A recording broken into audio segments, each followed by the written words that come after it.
Hello friends, अस्सलाम वालेकुम and welcome to reality stories. दोस्तों, कराची का इलाका लियारी, जिसकी आबादी 10 लाख के करीब है, जिसके हर कोने में एक अलग कहानी छुपी हुई है। वैसे तो लियारी में आपको वही आम पाकिस्तानी मिलेंगे जो एक अच्छी जिंदगी गुजारना चाहते हैं।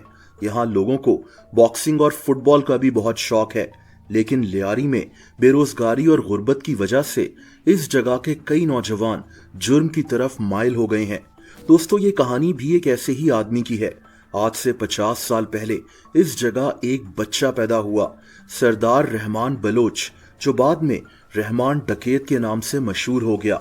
रहमान डकैत के वालिदैन का नाम अब्बू मोहम्मद और खदीजा बीबी था। रहमान का बाप ड्रग्स स्मगलिंग का धंधा करता था और यूं रहमान का जहन भी बचपन से ही जुर्म की तरफ रागिब हो गया। दोस्तों, कहते हैं कि रहमान ने अपना पहला जुर्म 13 साल की उम्र में किया, जब इसका अपने पड़ोसी से झगड़ा हो गया। एक मामूली सा झगड़ा, लेकिन रहमान ने इस आदमी पर चाकू के वार कर दिए। रहमान डकैत ऐसे ही जराइम करते हुए बड़ा हो रहा था और दोस्तों, इसी दौरान लियारी के एक डॉन की नजर रहमान डकैत पर पड़ गई। इस डॉन का नाम हाजी लालू था।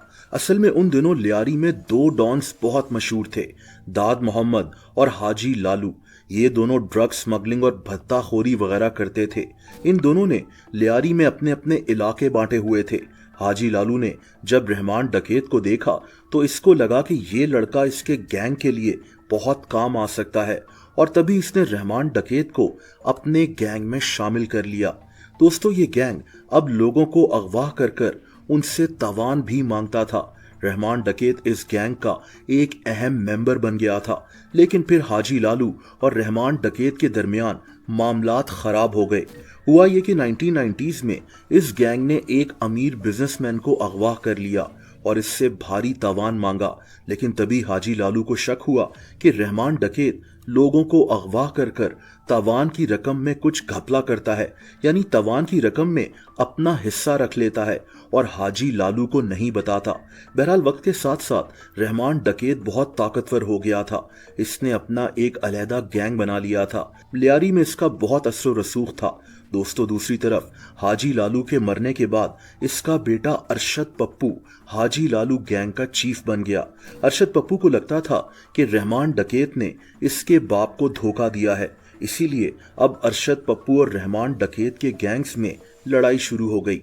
अर्ली 2000s में इन दोनों गैंग्स की गैंग वॉर शुरू हो गई थी। लियारी के हालात बहुत खराब हो गए थे। 1000 से ज्यादा लोग इस गैंग वॉर में मारे गए थे। दोस्तों, इसी दौरान एक और किरदार भी इस कहानी में शामिल होता है। इसका नाम उज़ैर बलोच था। हुआ ये कि 2003 में अरशद पप्पू ने उज़ैर बलोच के वालिद फैज बलोच को अगवा कर लिया था।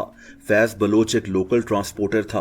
अरशद पप्पू ने इसको अगवा कर कर इस बुरी तरह से मार दिया कि लियारी कांप उठा।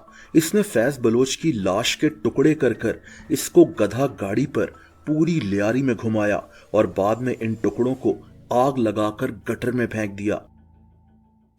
उज़ैर बलोच अब अपने बाप की मौत का बदला लेना चाहता था और तभी इसने रहमान डकैत से राब्ता किया। अरशद पप्पू का दुश्मन उज़ैर बलोच रहमान डकैत के गैंग में भी शामिल हो गया। इसके पास बहुत पैसे थे और ये अब सिर्फ अपने बाप का बदला लेना चाहता था। दोस्तों, अगले 6 साल तक लियारी इसी गैंग वॉर का शिकार रहा। लियारी के हालात बहुत खराब हो गए थे। अरशद पप्पू और रहमान डकैत के गैंग्स आपस में लड़ते रहते थे। सियासतदान इन दोनों गैंग्स को अपने फायदे के लिए, वोट्स के लिए इस्तेमाल करते थे। रहमान डकैत उन दिनों पाकिस्तान पीपल्स पार्टी का भी हिस्सा बन गया। लियारी से पाकिस्तान पीपल्स पार्टी ही जीतती थी। 2008 में लियारी में एक पीपल्स अमन कमेटी भी बनाई गई थी। इसका मकसद ये था कि लियारी में अमन कायम किया जाए। दोस्तों, इस अमन कमेटी का रहमान डकैत भी मेंबर बन गया था। आप सोच सकते हैं कि रहमान डकैत अब कितना ताकतवर हो गया होगा। पुलिस, हुकूमत, इससे किसी का खौफ नहीं था। ये खुद हुक्मरान बन चुका था। दोस्तों, रहमान डकैत ने अब सोचा कि अपनी इमेज को चेंज किया जाए। इसने अब गरीबों की मदद भी करना शुरू कर दी। लोगों के घरों में राशन डलवाना हो, किसी की शादी करवानी हो या फिर किसी की दुश्मनी खत्म करवानी हो, लियारी के लोग रहमान डकैत के पास ही जाते थे। लेकिन इसके साथ साथ रहमान डकैत अभी भी अरशद पप्पू का जानी दुश्मन था। उजैर बलोच भी अरशद पप्पू से अपने बाप का बदला लेना चाहता था और इसीलिए इन दोनों गैंग्स में गैंग वॉर जारी रही।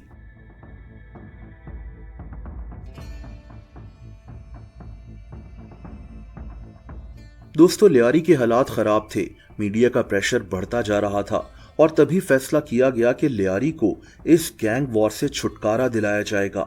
इसीलिए इसकी जिम्मेदारी कराची के मशहूर police officer encounter specialist Chaudhry Aslam को दे दी गई। दोस्तों, 9 अगस्त 2009 को रहमान डकैत को एक पुलिस मुकाबले में मार दिया गया था। इसकी मौत के बाद इसके साथी उजैर बलोच ने इसके गैंग को संभाल लिया था। वही उजैर बलोच जो अरशद पप्पू से अपने बाप की मौत का बदला लेना चाहता था। बाद में अरशद पप्पू को भी कत्ल कर दिया गया।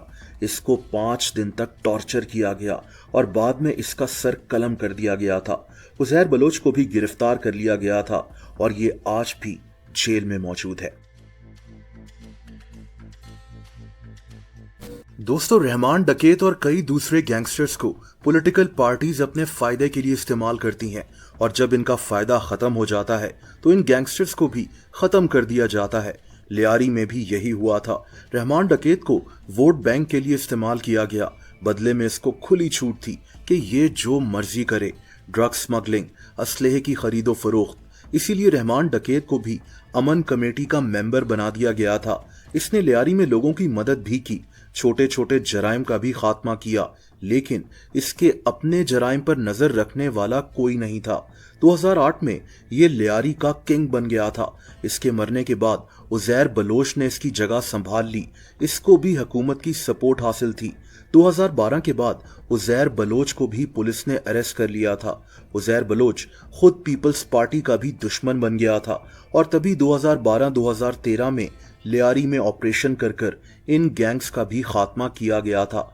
2017 में लियारी के एक और मशहूर गैंगस्टर बाबा लाडला को भी शूट आउट में मार दिया गया था। लेकिन इन गैंगस्टर्स को सपोर्ट करने वाले ताकतवर लोगों का एहतिसाब कौन करेगा, ये सवाल मैं आप पर छोड़ता हूं।